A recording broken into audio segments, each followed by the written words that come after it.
వచ్చిన రాకుమారులందరికీ మా శుభాశిస్సులు. మా రాకుమారి సుగుణాదేవి సమస్త శుభలక్షణ సంపన్న. ఈమె పుట్టినింటికి మెట్టినింటికి కీర్తిదేగల సద్గుణ రాశి. అందాల రాశి అయిన మా రాకుమారిని వివాహమాడాలనే వేడుకతో ఇంతమంది రాకుమారులు రావటం మాకెంతో సంతోషదాయకం. కాని మీలో ముందుకు వచ్చి మా సుగుణాదేవిని వివాహమాడతానని చెప్పగల వీరుడెవడైనా ఉన్నాడా అని మా సంశయం. ఎందుకో తెలుసునా? మా రాకుమారిని వివాహమాడిన వీరునికి సంవత్సరం లోపలే మరణగండమున్నది. మహాత్మా ఆగు జయంత భూపాల ఆగు. ఎవరూ లేరా? మహాపతివ్రత జాతకం కలిగిన మా రాకుమారిని వివాహమాడగలిగిన వీరుడే లేడా? పతే లేనప్పుడు పతివ్రత అంటాడేమిట్రా? పోదాం పదరా వంగరాజు. అవునరా అంగరాజు, బ్రతుకుంటే 10 మందిని పెళ్ళాడొచ్చు. డింప ఈ పాటి భాగ్యానికైనా ఎంత పెద్ద స్వయంవరం. ఓం రుచిదేవత, నీకు నమస్కారం మహాతల్లి. ఏం దుర్గమ్మా, నువ్వు ఇంకా ఆలోచిస్తూనే ఉన్నావా? ఈ దురదృష్టవంతరాలు నాకెందుకు? మహాత్మా, ఏమిటి నా సోదరికి ఈ జన్మలో వివాహం జరగకూడదనే ఉద్దేశం? ఎందుకు ఈ పరీక్ష? ఏమిటి ఈ ప్రకటన? జయంత భూపాల, ఈ వచ్చిన యువకులంతా రాకుమారులే అయితే మరణగండానికి భయపడతారు. క్షత్రియ వంశం పిరికి బంధలు కని నేనింత నిర్వీర్యమైందని నేను అనుకోలేదు. సుమా, ఆపండి మీ అధిక్షేపణ.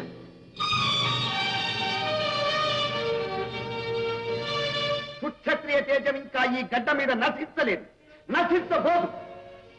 వీర కరుణారస మూర్తులైన రాసబిడ్డలని ఇంత నీచంగా మాట్లాడతారా? ఒక అమాయకురాలి పండు వంటి జీవితం నిండు సభలో నిలువునా కృంగిపోతుంటే ధైర్యంతో ముందుకు రాలేనంత పౌరుషహీనమైందనుకున్నారా ఈ జాతి? జయంత భూపాల, మీ సోదరిని మేం వివాహమాడతాం. ఎవరును? కాశ్మీర భూపతి కుమారులం. పేరు ప్రసూనుడు. మరణగండమున్నదని చెప్పిన మా మాట బాగా విన్నావుగా.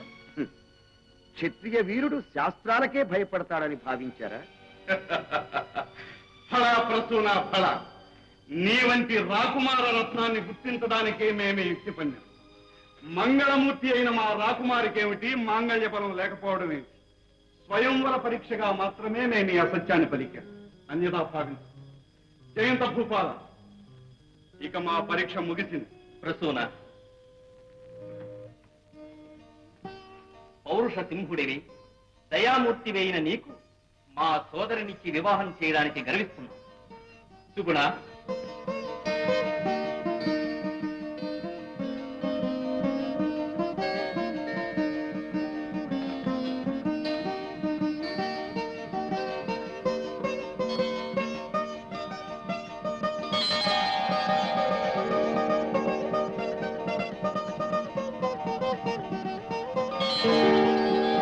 సుముహూర్తమునకింకా 6 రోజులు గడువున్నది. మంచి బావా జయంత, వివాహానికి సుముహూర్తం నిశ్చయించి ఆహ్వానం పంపించండి. వేళకు సకుటుంబంగా మేము తరలి వస్తాం. అలాగే. మహాత్మా, వ్యవధి చాలా తక్కువగా ఉంది. తమరు లగ్నపత్రిక తీసుకువెళ్లి రాజలాంఛనాలతో అత్తమామలను స్వయంగా ఆహ్వానించి తీసుకురండి. ఈ 6 దినాలు బావ ఇక్కడే విశ్రాంతి తీసుకున్నాం. జయంత, లగ్నపత్రిక అందగానే పెళ్లి కుమారుడు బయలుదేరి రావడం రాజలాంఛనం. ప్రసూనుడు తల్లిదండ్రులతోనే తరలి వస్తాడు. అడ్డు చెప్పకండి మహాత్మా. వివాహం అయ్యేంత వరకు ప్రసూనుడు ఇక్కడే ఉంటాడు. ఏమంటావు బావా? మీ మాట కాదంటానా? అదే.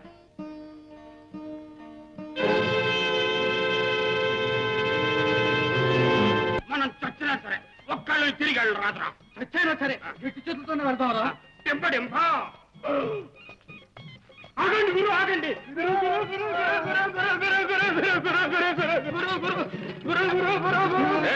ఏమిటి? లేవండి లేవండి. ఏం కావాలి మీకు? నాకు పెళ్లి కావాలి. నాకు పెళ్ళం కావాలి. ఎవరు మీరు? నేను అంగరాజుని. నేను వంగరాజుని. రాజులా? ఈ కళింగ నగరంలోనే స్వర్ణమంజరి అనే భూలోక రంభం ఆమె రాజుల్ని మాత్రమే వరిస్తుంది. మీరు అక్కడికి వెళ్ళండి, మీ కోరికలు నెరవేరుతారు. టింప రే వంగరాజు, మా రొట్టె విరిగి నూతిలో పడిందిరా. నూతులో కదరా, గోతులరా. గిరి గారు నమస్కారం. టింప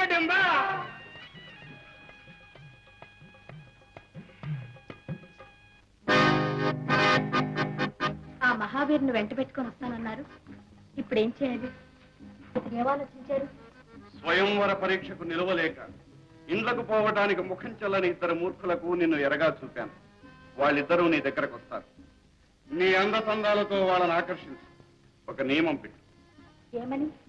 స్వయంవరంలో తలవంపులైన ఇతర రాకుమారులను ఇద్దరు కూడగట్టుకుని ప్రసూనుని మీద యుద్ధం ప్రకటించాలి. సుముహూర్త వేళకు యుద్ధరంగంలో ప్రసూనుని వీళ్ళందరూ ముట్టడించి వివాహ ముహూర్తం తప్పించాలి. అంతే. మరి ఆ మహావీరుడి పిరికి పందాలు పారదోలి సమయానికి తిరిగి వస్తేనో? దారి కాచి అరణ్య మధ్యంలో నువ్వు అతని రాక కనిపెట్టి ఉంది. ఇదిగో ఇది సమ్మోహన వస్త్రం. మీద పడగానే ప్రసూనుడికి పూర్వస్మృతి పోతుంది. నీకు వశమవుతాడు. మంచి. అలాగే. డింప మంజరి, స్వర్ణ మంజరి, రాముని బాణమా, గొంతుని గుర్రమా, ఓ భూలోకరంభ, ఓ చంద్రబింబ.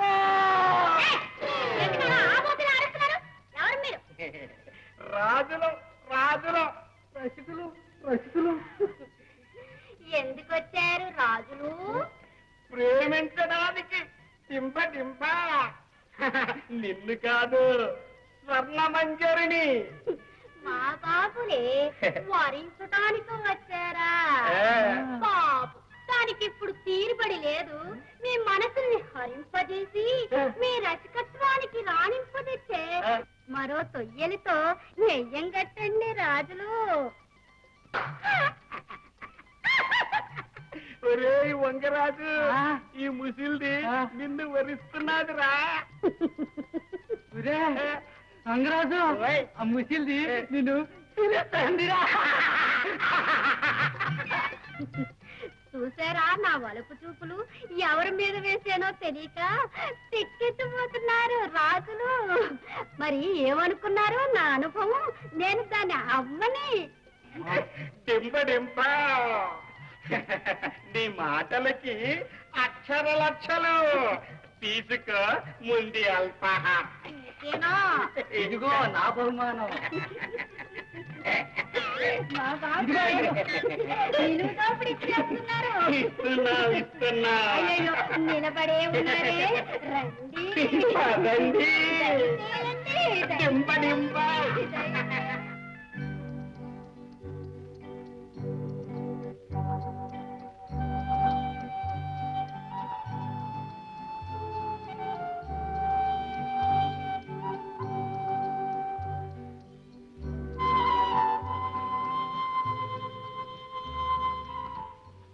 సుగుణ, ఏమిటలా ఉన్నావు?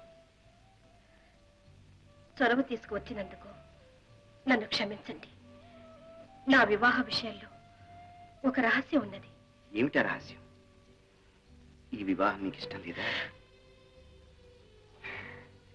ఇది నా అదృష్టంగా భావిస్తున్నాను. దైవం ఇచ్చిన వరంగా ఉప్పొంగిపోతున్నాను. మరి నా జాతక చక్రం చూసిన వాళ్ళంతా నాకు మాంగళ్య బలం లేదని, పెళ్ళైన ఏడాదిలోనే నా జీవితం ఓడైపోతుందని చెప్పారు. స్వయంవర సభలో మొదట చెప్పిన ఈ మాటలే నిజం. ధైర్యమూర్తులైన మీరు ఈ దీనురాల్ని కనికరించి ముందుకొచ్చేసరికి ఆ మాటలు ఒక పరీక్షగా పలికినవేనని, అబద్ధమని మిమ్మల్ని నమ్మించి మోసగించారు. సుగుణ, దీనికేనా ఇంత బాధపడుతున్నావు? ఈ రహస్యాన్ని మా పెద్దలు దాచినందుకు నన్ను క్షమించండి. సర్వభోగాలతో స్వర్గతుల్యం కావలసిన మీ జీవితాన్ని ఈ అభాగ్యరాలి కోసం బలి చేయకండి. నిండు సభలో మీ చేతులతో హారం అలంకరించారు. నాకదే 10,000.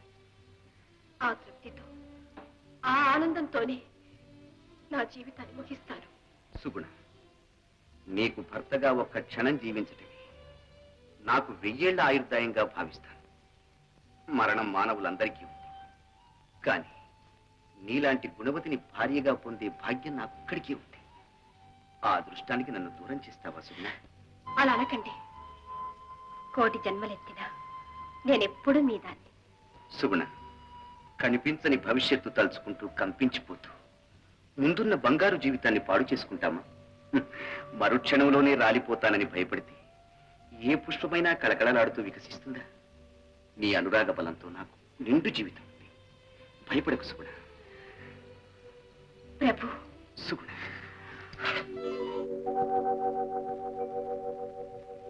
సుగుణ, ఎందుకలా దూరం అయిపోతున్నావు? మాంగల్య బలంతో మన ప్రణయం మరింత పవిత్రం కావాలనే. మన్నించండి యువరాజు, అతి ముఖ్యమైన విషయం. ఏమిటి? స్వయంవర సభలో అవమానితులైన రాజలోకం అంతా ఏకమై మీ మీద యుద్ధం ప్రకటించింది. మన కోటను ముట్టడించబోతున్నది. మనం తక్షణం బయలుదేరాలి. అలాగా? సరే పద. ప్రభు, ఏమిటిది? నా జీవితంలో మెరుపును చూసి పరవశించిపోయాను. ఇంతలోనే పిడుగు రాలుతుందని అనుకోలేదు. ఆ తర్వాత చల్లని వానజల్లు కూడా వస్తుంది సుగుణ. నువ్వు విచారించు. క్షణంలో శత్రువుని ఓడించి ముహూర్తానికి ముందుగానే తిరిగి వస్తాను. మీ అన్నను కలుసుకునే అవకాశం లేదు. వారికి వార్త చెప్పు. వస్తాను.